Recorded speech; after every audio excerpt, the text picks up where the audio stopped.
Um, Potent view it faire et vite. Je m'appelle le docteur Thomas Aldridge et pendant 39 ans, j'ai vécu ma vie en homme de science, un disciple du tangible, du mesurable, du démontrable. Mon univers était celui du comportement des primates et de la biologie de l'évolution. Un monde bâti sur des faits, des preuves et des données publiées dans des revues à comité de lecture. Pendant près de 20 ans, j'ai travaillé dans un centre de recherche sur la faune sauvage, isolé et niché au cœur de la péninsule olympique, dans l'État de Washington. Je publiais des articles sur les espèces en voie de disparition, contribuais aux efforts mondiaux de conservation et me forgeais une réputation de rationaliste ne s'intéressant qu'à ce qui pouvait être observé et quantifié. L'idée qu'une espèce de grand singe non découverte, un soi-disant Sasquatch, puisse exister dans les vastes forêts d'Amérique du Nord était, pour mon esprit scientifique, une absurdité du même acabit que les histoires de fantômes et les enlèvements par des extraterrestres. Et pourtant, le soir humide et glacial du 3 octobre 1997, les fondements mêmes de ma vision scientifique du monde n'ont pas été simplement ébranlés, ils ont été réduits en pièces et entièrement reconstruits. Ce que j'ai découvert dans les mois qui ont suivi allait me coûter ma carrière, mon mariage et presque ma raison. Mais cela allait aussi me donner accès à une vérité si profonde, si bouleversante, que j'ai passé les décennies suivantes à me débattre avec l'immense et terrifiante question de savoir si l'humanité est ou sera un jour prête à l'entendre. Laissez-moi vous ramener à cette nuit d'automne où mon ancien monde a pris fin et où un nouveau, bien plus étrange, a commencé. L'Institut de recherche olympique était un établissement financé par des fonds privés, un bastion de la science niché sur les versants ouest des monts Olympiques, à une bonne centaine de kilomètres de la première ville d'une taille significative. Notre spécialité était l'étude des espèces rares et menacées, en particulier les grands mammifères du nord-ouest du Pacifique. L'emplacement de l'Institut était un choix stratégique, un bouclier d'isolement nous permettant de mener des recherches sensibles loin des regards indiscrets des médias, des touristes ou des habitants curieux. Nous étions bien financés par un mélange de subventions gouvernementales et de dons privés, équipés d'une technologie à la pointe pour l'époque, notamment des séquenceurs génétiques, des blocs opératoires capables de prendre en charge des animaux aussi grands qu'un grizzly, et un personnel restreint mais férocement dévoué. J'étais le directeur du département de biologie de l'évolution, un poste que j'occupais avec fierté depuis 7 ans. Mon bureau, au 2e étage du bâtiment de recherche principal, donnait sur la forêt dense et apparemment sans fin qui entourait notre complexe. Ce soir d'octobre en particulier, je travaillais tard, plongé dans les données d'une étude à long terme sur la génétique des populations de chèvres des montagnes. L'Institut était silencieux, n'étant plus que l'ombre de ce qu'il était en journée. La plupart du personnel était parti des heures plus tôt, ne laissant sur place que le gardien de nuit et une équipe réduite de techniciens. Le silence fut rompu vers 21h45 par la sonnerie stridente de mon téléphone. C'était le docteur Patricia Holloway, la directrice de l'Institut et ma collègue depuis plus de 10 ans. Patricia était une femme d'un calme olympien, peu portée sur le drame ou l'exagération. La tension brute dans sa voix fut donc immédiatement alarmante. « Thomas », dit-elle, laissant de côté toute formalité, « j'ai besoin de toi dans la salle d'examen principale, tout de suite. Laisse tomber ce que tu fais et viens maintenant. » Et Thomas, libère ton emploi du temps pour les jours à venir. Tu ne vas jamais croire ce que nous avons ici. J'ai insisté pour avoir des détails, mais elle a simplement répété que je devais le voir de mes propres yeux avant de raccrocher. Patricia et moi avions géré des dizaines de crises ensemble au fil des ans. Du traitement de prédateurs blessés à la gestion de questions politiques délicates. Elle était imperturbable. Si elle me disait que je n'allais pas croire quelque chose, Ce n'était pas une hyperbole. La marche de 4 minutes de mon bureau à la salle d'examen m'a semblé étrangement longue. Les couloirs étaient faiblement éclairés et mes pas résonnaient bruyamment dans les corridors vides, un battement de percussion contre l'anticipation grandissante dans ma poitrine.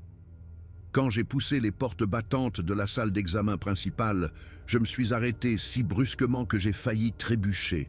La pièce était inondée d'une lumière stérile, configurée pour la chirurgie lourde. Les moniteurs émettaient des bips réguliers et rassurants. Les instruments chirurgicaux étaient méticuleusement disposés sur des plateaux stériles.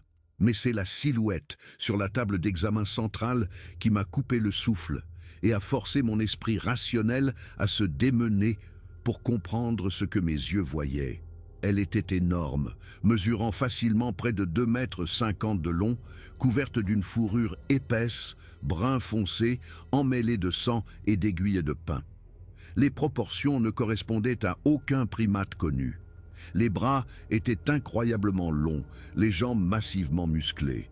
Les mains étaient de la taille d'assiettes plates, avec des doigts épais et puissants, et des ongles qui étaient un hybride dérangeant d'ongles humains et de griffes animales. Et le visage était le trait le plus saisissant. Il possédait une arcade sourcilière proéminente rappelant les reconstitutions d'hominidés anciens, un nez large et plat et une mâchoire qui s'avançait avec une force primitive. C'était presque humain, mais déformé, comme si un visage humain avait été étiré et modelé par des pressions évolutives, différentes. Patricia se tenait à côté de la table, son visage un masque de concentration professionnelle superposé à un choc profond. Avec elle se trouvait le docteur James Thorne, notre vétérinaire en chef, et 2 techniciens, Elena Rodriguez et David Park. Est-ce que c'est... commençai-je, les mots me manquant. Un Sasquatch, dit doucement Patricia, sa voix à peine un murmure. Un Bigfoot, appelle-le comme tu veux. C'est réel, Thomas. Il est juste là, devant nous, et il est vivant. Ma formation scientifique hurlait en signe de protestation. Le Sasquatch était un mythe, une histoire à raconter au coin du feu. Il n'y avait aucune preuve, aucun fossile, aucun spécimen, rien que des photos floues et des anecdotes douteuses. Et pourtant, la créature sur la table correspondait à toutes les descriptions, une légende faite de chair et de sang. Impossible, marmonnai-je, le mot étant une défense réflexe contre l'effondrement de ma réalité. D'où vient-il? De l'autoroute 101, près du lac Quinault, expliqua Patricia. Un camion grumier l'a percuté tôt ce matin.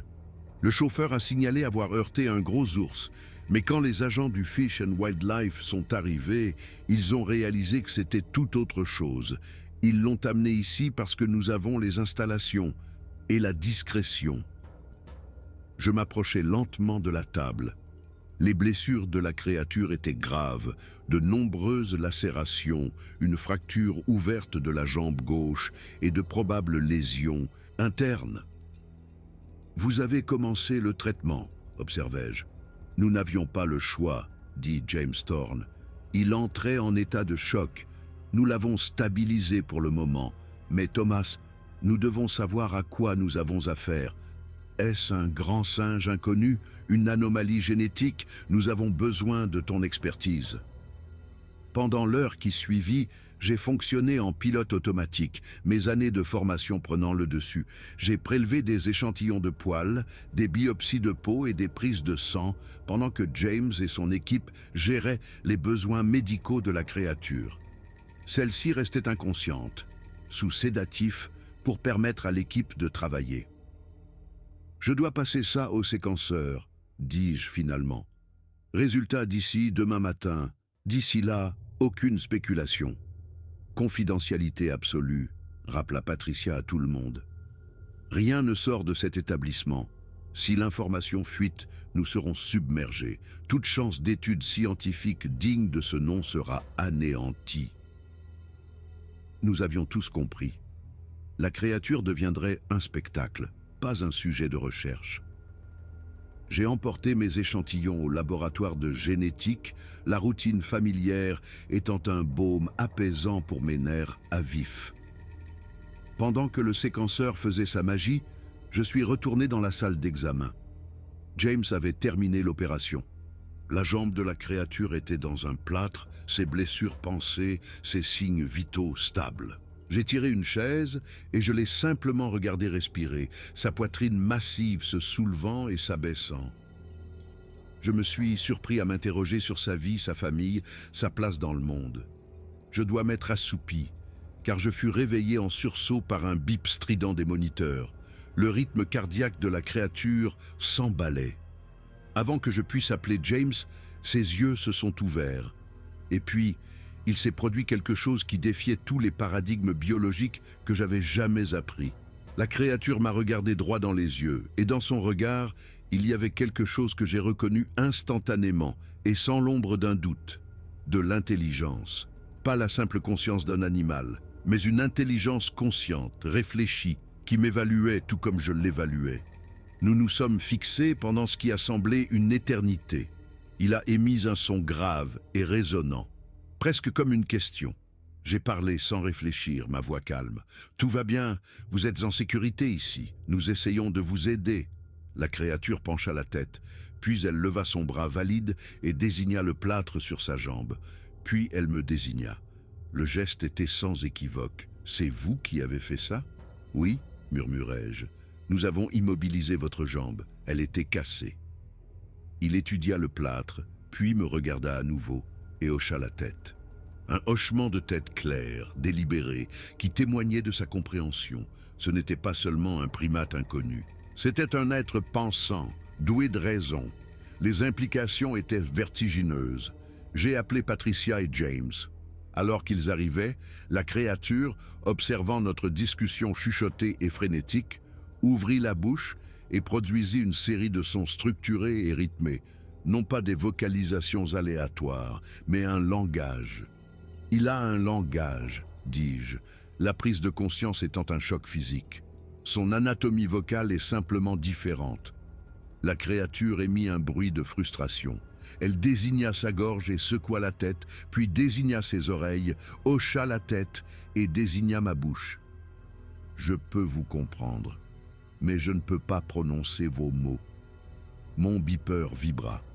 Les résultats ADN étaient prêts. J'ai couru au laboratoire, le cœur battant. Le docteur Linda Shaw, notre généticienne en chef, fixait l'écran, le visage pâle. « Thomas, dit-elle. Je l'ai analysé 4 fois. Les résultats sont impossibles. » Je regardais l'écran et mes jambes se sont dérobées sous moi.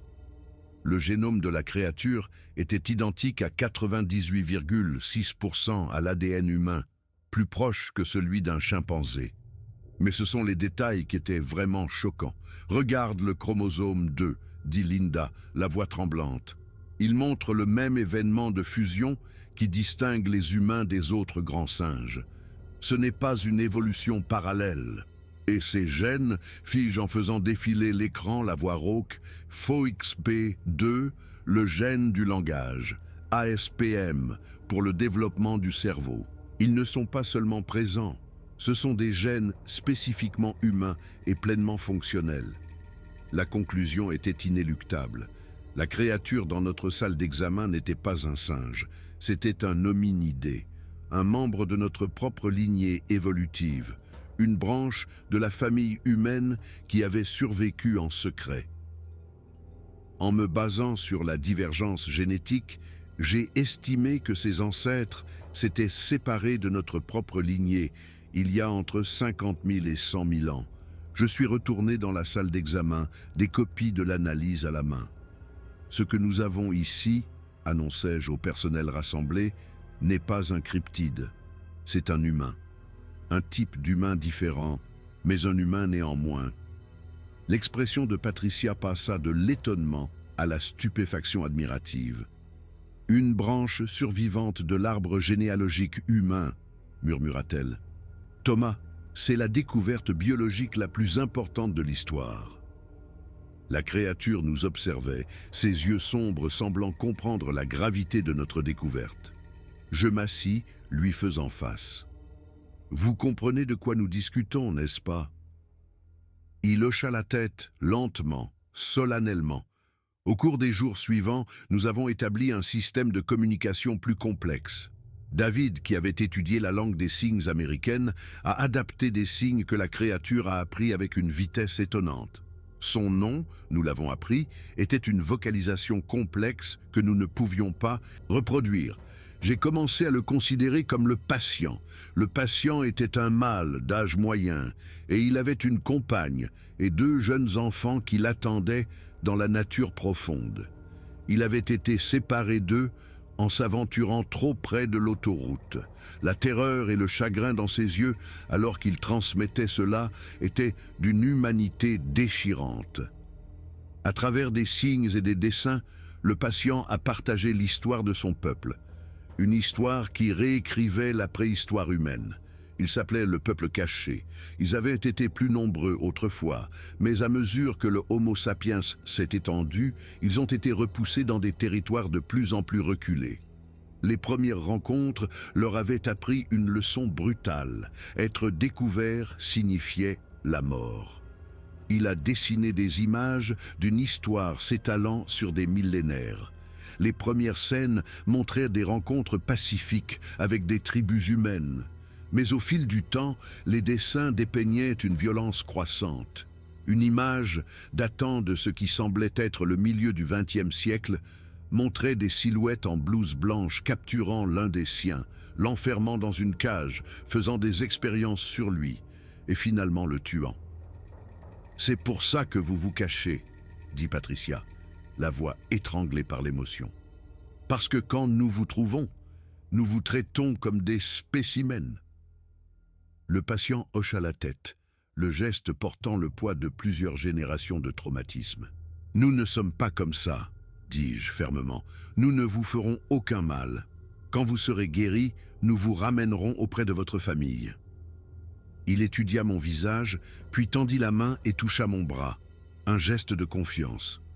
Leur population, a-t-il révélé, était extrêmement réduite. Peut-être une 40aine d'individus dispersés à travers le nord-ouest du Pacifique, en groupes familiaux isolés.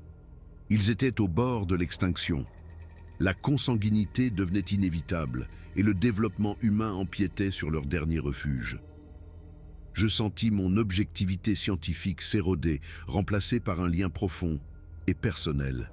« Nous devons vous ramener chez vous », dis-je un soir. James avait confirmé que sa jambe guérissait remarquablement vite. Le patient exprima sa gratitude par des signes, puis fit quelque chose de nouveau. Il toucha son front, me désigna et fit un geste ample. Il voulait que je l'accompagne, que je rencontre sa famille, que j'apprenne à connaître son peuple. Après un long débat avec Patricia, nous avons accepté. J'irai, emmenant James pour le soutien médical. 3 jours plus tard, nous avons conduit aussi loin que les routes le permettaient, puis nous avons entamé une randonnée éreintante de 2 jours, menée par le patient à travers un terrain qui nous était quasiment invisible. Le 2e après-midi, nous sommes descendus dans une vallée cachée, un sanctuaire immaculé de forêt primaire. Le patient poussa un cri puissant et portant. Des cris en réponse lui firent écho, et 7 autres silhouettes émergèrent des arbres.